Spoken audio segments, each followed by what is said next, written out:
At today's meeting, the committee decided to maintain the target range for the federal funds rate at 4.25% to 4.5% and to continue reducing the size of our balance sheet. We will continue to determine the appropriate stance of monetary policy based on the incoming data, the evolving outlook, and the balance of risks. Changes to government policies continue to evolve, and their effects on the economy remain uncertain. Higher tariffs have begun to show through more clearly to prices of some goods, but their overall effects on economic activity and inflation remain to be seen.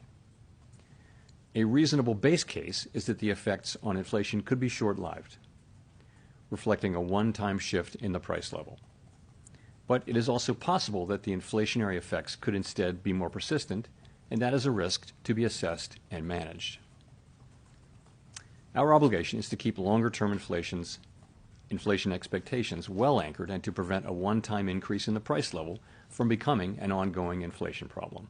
On the dissents, what you want from everybody and also from a dissenter is a clear explanation of what your thinking is and what are the arguments you're making, and we had that today. So I think basically this was quite a good meeting all around the table where people were thought carefully about this and put their positions out there.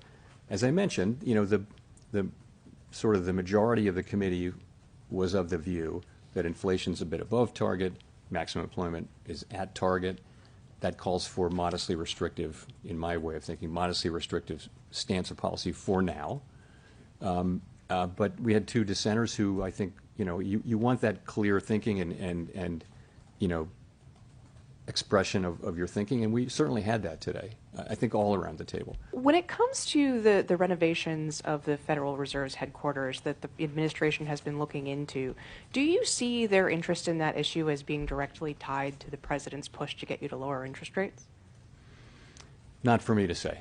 I will say we had a nice visit with the president. It was an honor to host him. It's not something that happens very often at the Federal Reserve to have the president come over, let alone to visit a building. But it was a good visit.